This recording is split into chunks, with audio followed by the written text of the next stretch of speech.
high numbers of people. In fact, according to Nielsen, the average American watches 4 hours of television per day. Now, if the average person lives to the age of 65, they would have spent roughly 9 of those years watching TV. Could you imagine? Almost a decade basically wasted.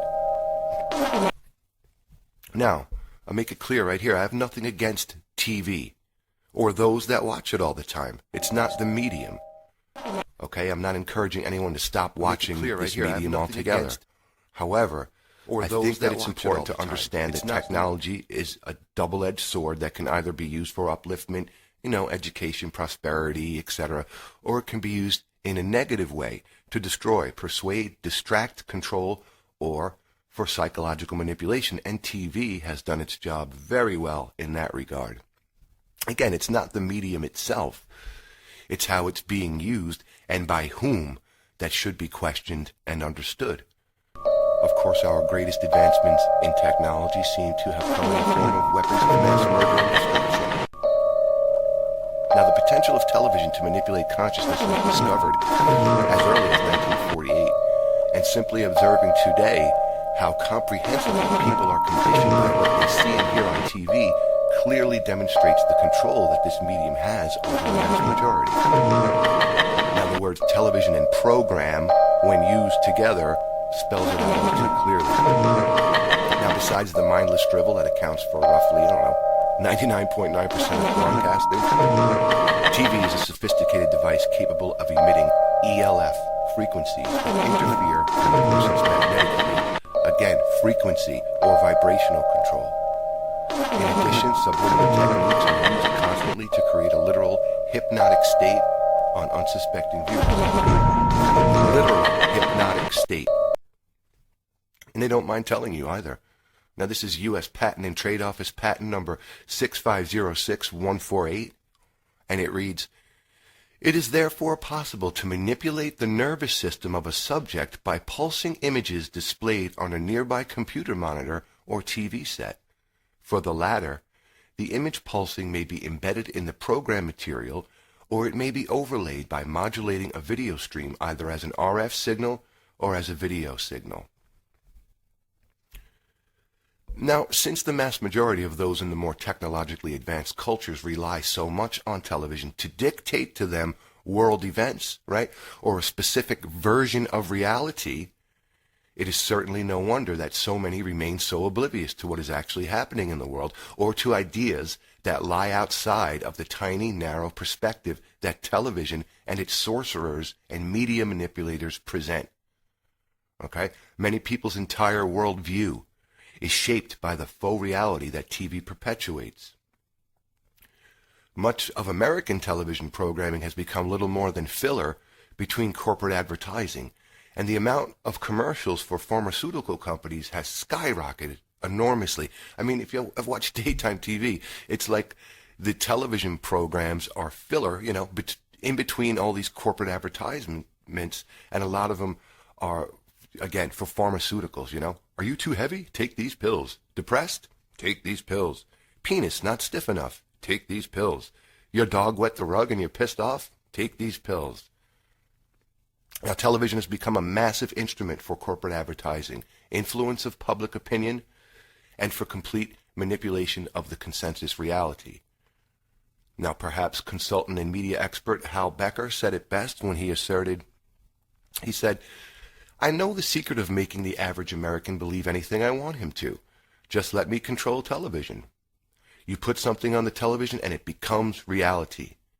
If the world outside the TV set contradicts the images, people start trying to change the world to make it like the TV set images." That sort of gives new meaning to the term reality television. Perhaps it's called reality television because, sadly, that has become people's reality. Now, I remember not long ago, maybe a couple of years ago or so, I was having a conversation with an intelligent and loving woman, someone I know, and she remarked to me that TV is reality. Now, she meant it in the exact opposite way that I would have. To her, TV accurately portrays reality. And the sad thing is that so many seem to believe this.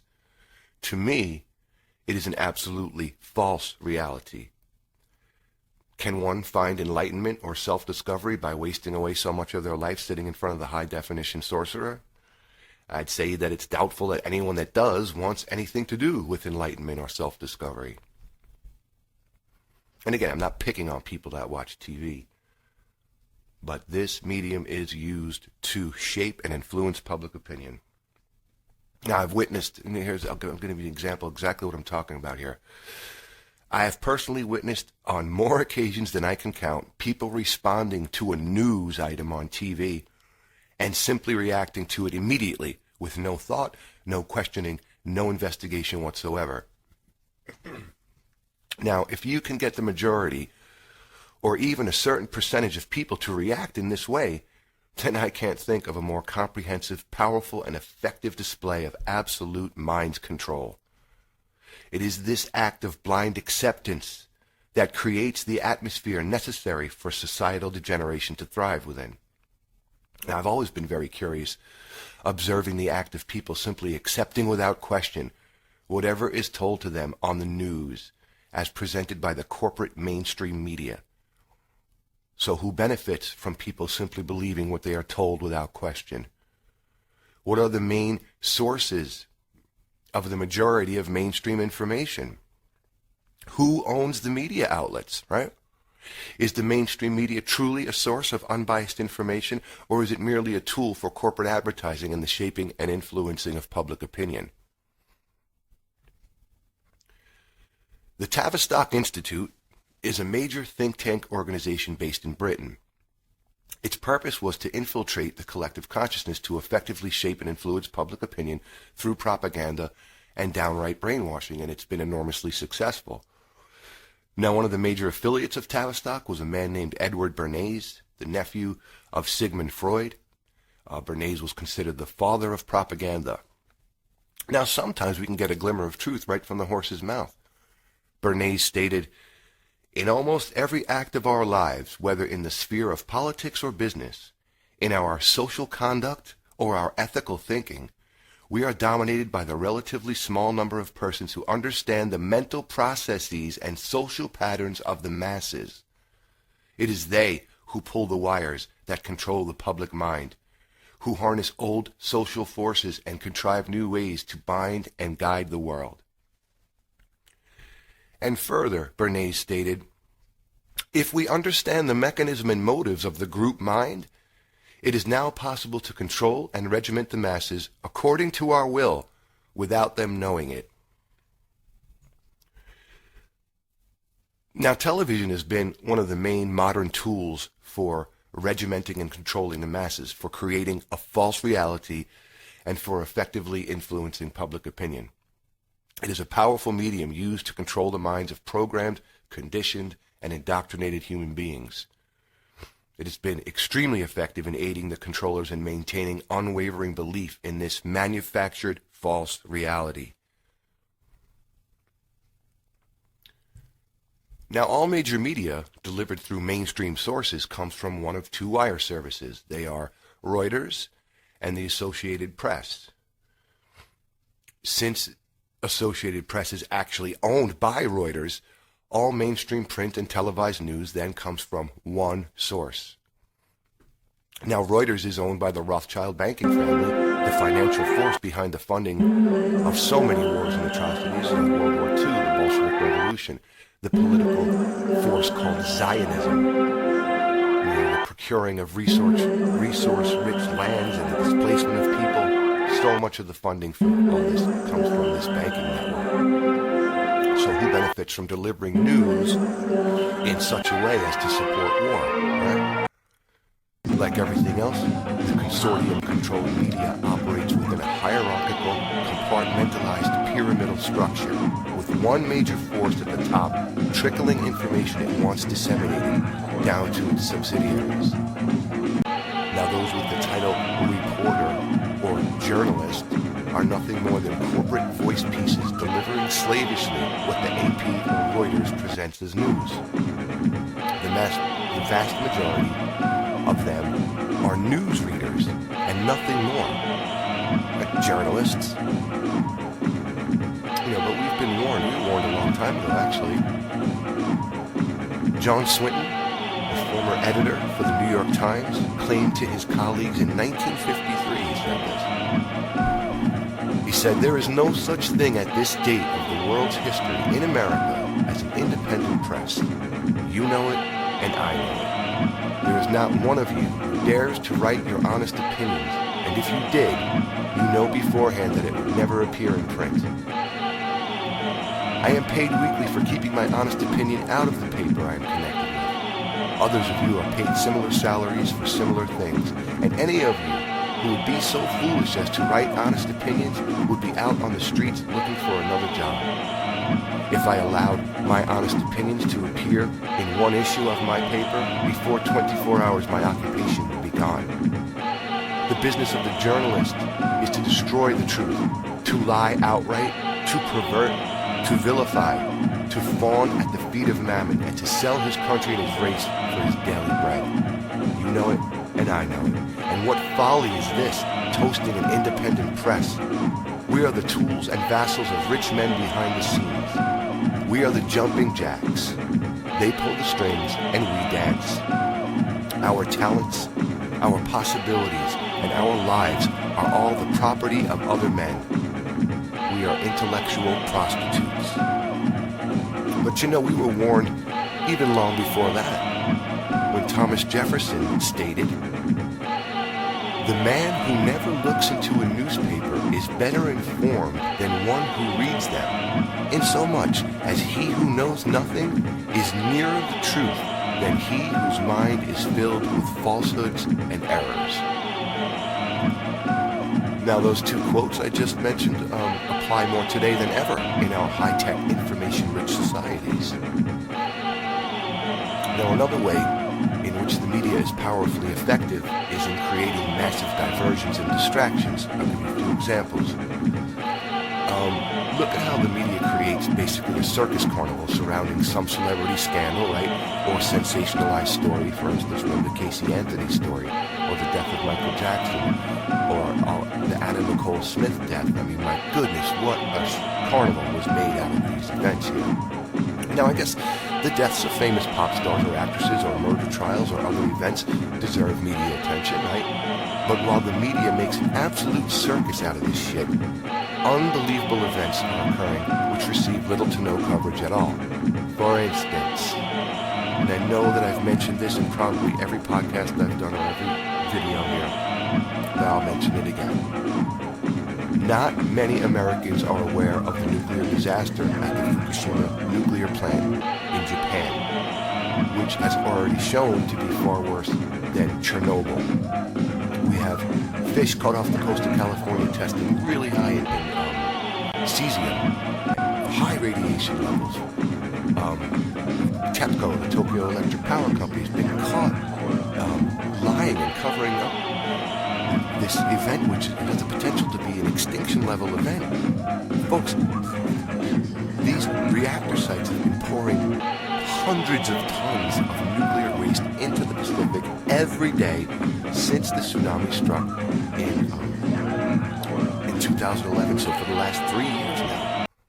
And they lie about it, they cover it up, it'll get a little bit of media attention, and then, oh, Paris Hilton, and oh, Bieber, whatever celebrity is getting attention in lieu of these major events that are occurring. Remember Fast and Furious, where it was shown that the U.S. government was giving automatic weapons to Mexican drug cartels. This disappears from the headlines. The Benghazi scandal. We can go on and on with this. So TV is used in many ways to distract from events that really matter. Now, the media and the entertainment industry create a reality bubble in which most people dwell. There is an infantile obsession with pop culture and celebrity status. With regards to what we laughingly refer to as news, the general consensus appears to be, well, if it wasn't televised on the 5 o'clock news, then it didn't happen. And conversely, if it appeared on the 5 o'clock news, well, then it happened. Whether it actually did or not is irrelevant. Truth, logic, and critical thinking must take a back seat while engaging in the shit show that is corporate media. And we witnessed this same media carnival over and again after the death of some celebrity or some pop icon. Scandal, or the latest propaganda claptrap, or the demonization of the next country that's about to be bombed. We see this media circus carnival happen all of the time. Usually, again, when those in control of mass media wish to divert your attention away from events that really matter and bring your focus to irrelevant issues. And TV does a wonderful job at it. As author Alice Walker has stated, she said, "I'm always amazed that people will choose to sit in front of the television and just be savaged by stuff that belittles their intelligence." Now, the false reality that TV presents promotes crass commercialism, superficiality, worship of the physical, and the acquisition of stuff. The media is the corporate apparatus designed to control the free flow of information, to influence public opinion, create a climate of fear, spread disinformation and government propaganda, and to keep consciousness in a low vibrational state of unawareness. Now, television also employs the use of subliminal messages, and a cursory understanding of the use of symbolism in the advertising and corporate logos clearly demonstrates this fact. And an example I use, I think I've used it in a couple videos before. I was watching something online. I don't remember what it was. It might have been South Park. You can watch their cartoons on their website for free, but you still have to put up with a few commercials. And I'm sitting here watching this, and a commercial for Axe hair gel came on. And you see the actor standing in this scene, and it is blatantly Masonic, Freemasonic imagery. He's standing in front of the checkerboard floor, in between the twin pillars, underneath the Royal Arch. Blatant Masonic imagery. And I mean, it pops right out at you once you become aware with different occult symbols. You start to see them everywhere. So I look at this and I'm like, why? People would actually suggest, oh, that's just a coincidence. It's not a coincidence. They did that deliberately. It's blatantly obvious. But what makes me curious is why? Why would they use this sacred symbolism and denigrate it to sell you hair gel? Very interesting. Now, one of the best presentations I've seen on subliminal persuasion is a film called The Subversive Use of Sacred Symbolism in Media by the teacher Michael Desarian. I recommend that. He does a thorough job at really looking at these different occult symbols that are used in corporate advertising. It's a great presentation. I'll put a link in the description. Now, the idea is to put the viewer into a literal, hypnotic state in which the subconscious mind is suggestible, and then bombard the viewer with hidden messages which often contain heavy sexual connotations and occult themes. And perhaps nobody said it better than the late researcher Jim Keith in his outstanding book, Mass Control, Engineering Human Consciousness. And he wrote, "Here stands the new man, his mind and body stolen from him, soul reduced to the impulses of the animal he thinks he is. His conception of reality is a dance of electronic images fired into his forebrain, a gossamer construction of his masters, designed so that he will not under any circumstances perceive the actual. His happiness is delivered to him through a tube or an electronic connection. His God lurks behind an electronic curtain. When the curtain is pulled away, we find the CIA sorcerer, the media manipulator, the cyberneticist, the weaver of the dreamscape." Now, mass media ownership has been consolidated into fewer and fewer hands. All American mainstream media is owned by only 6 corporations, and I mean all. Now, those corporations are, we've got Time Warner, the world's largest media conglomerate. Its holdings include CNN, Warner Brother Pictures, AOL, Time Magazine, HBO, and many others. Time Warner's revenue in 2009 was $25.8 billion. We have General Electric, GE. GE owns major networks such as NBC. GE also owns Universal Pictures. Its revenues for 2009 were $157 billion. Disney. The Walt Disney Company generated $36.1 billion in revenues in 2009. Its holdings include ABC, ESPN, Touchstone, Miramax, Pixar, and many others. It owns radio stations, theme parks, and several publishing companies. CBS. CBS owns 30 television stations, 130 radio stations, Showtime, Simon & Schuster Publishing, and many other holdings. CBS revenues in 2009 were $13 billion. Viacom. With 2009 revenues of over $13 billion, this corporation's holdings include Paramount Pictures, MTV, Nickelodeon, and many others. And there's News Corp. This conglomerate owns Fox Broadcasting, The Wall Street Journal, The New York Post, HarperCollins Publishing, and 20th Century Fox, among many other holdings, and generated revenues of $30.4 billion in 2009. Now, in order to manipulate consciousness and maintain control, the free flow of information must be tightly regulated, and what passes for entertainment must be molded with great precision as well. Now, alternative media has been a thorn in the flesh of the mainstream apparatus and has been gaining ground as more and more people awaken to the fact that they are being manipulated and lied to by the corporate-run mainstream media. The Internet has been the driving force behind the alternative movements and the only real place that the relatively few courageous presenters of information, contrary to the consensus, have a platform to present their views and findings to the general public. Now, the dark sorcerers of the insidious consortium network are hard at work doing everything in their power to censor and regulate the Internet. They are also implementing ways to impose and enforce Internet taxation, because in a society, if you want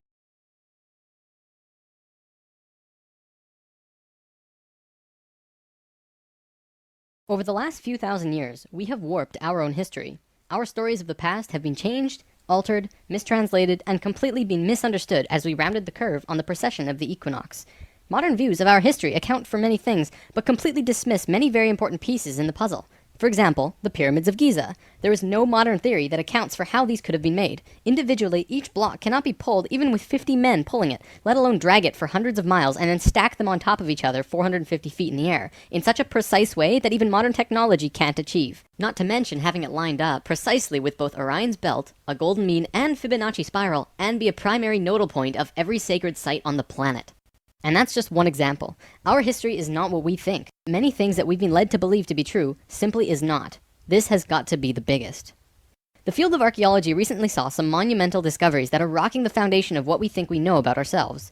Many ancient cities such as Babylon, Erech, and Akkad that were written about in the Bible and other ancient texts were always thought to be myths because no one could prove they existed. Then, one of them was found. This led to finding another, and then another. Inside one of these cities, archaeologists found thousands of cylindrical clay tablets hidden deep within the earth under this ancient city.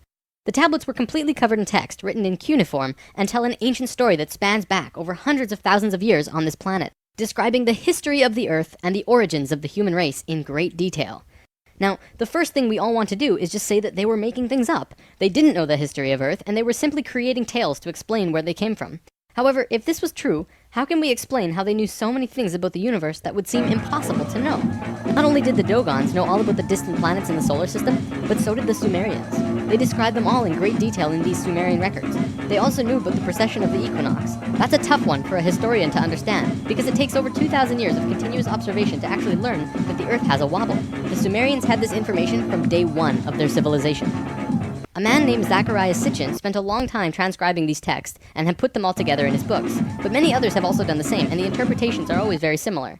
Not only that, but Thoth has also shared information about this with us, and his account matches the Sumerian records. Adamus and other channelings discuss it as well. If you see all of these records and sources, there is a huge connection between the stories. Now, this story spans back hundreds of thousands of years into our past. It talks about Tiamat and Nibiru, the Nephilim, seeding the human race, Adam and Eve, and the children of Lemuria. This portion of the story is really interesting, but not the most crucial to know. We're not going to be covering this at this time. We are, however, going to be picking up the story at the end of Lemuria and discussing the events of Atlantis up to present day. What I'm going to tell you is a mix of what these records say, along with what Thoth has told us for some finer details. Please have your own experience while watching this. I'm not going to tell you that this is fact. I am simply saying, decide for yourself.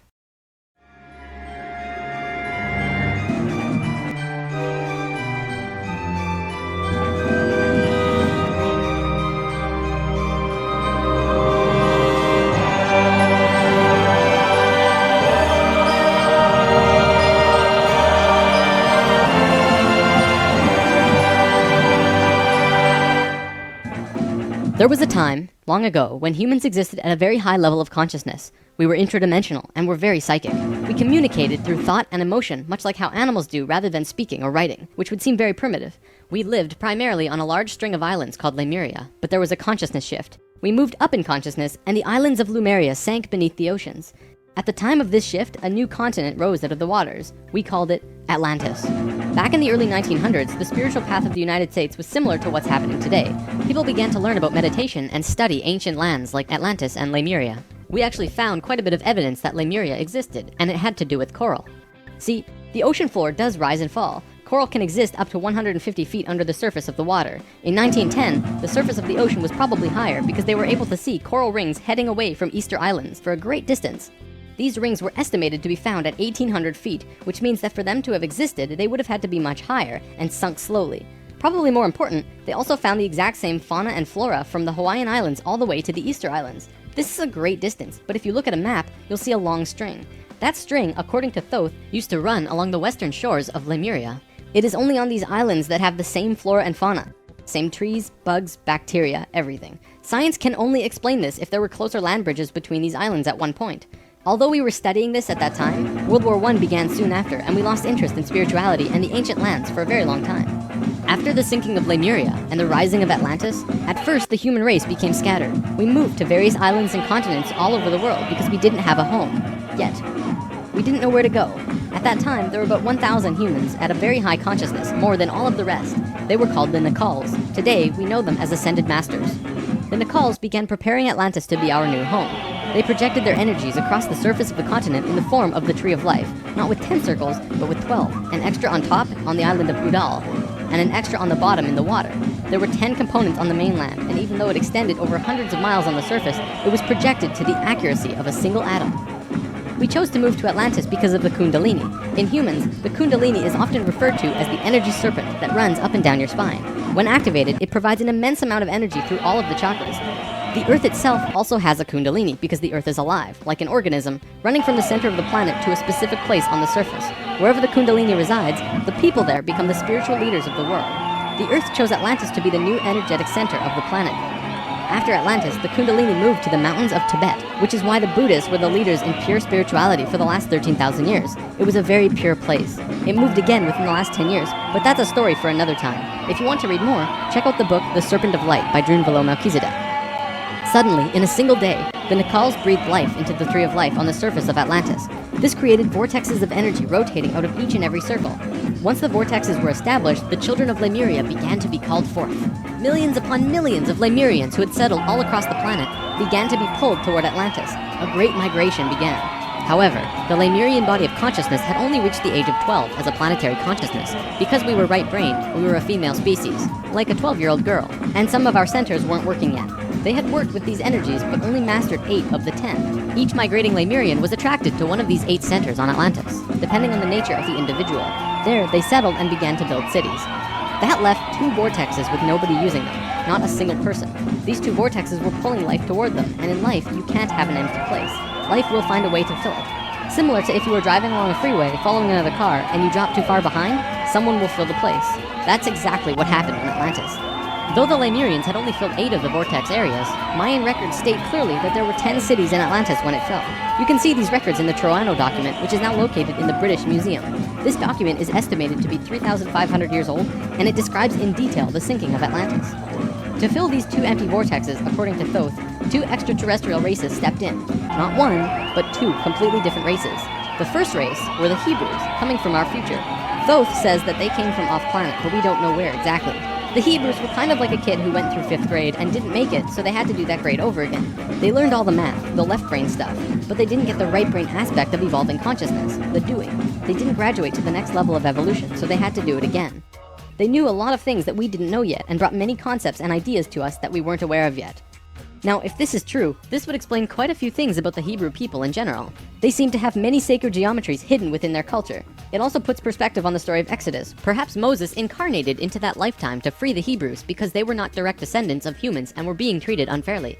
Or could it be that Moses was visited by an ascended master of the Hebrews who guided him to free their people?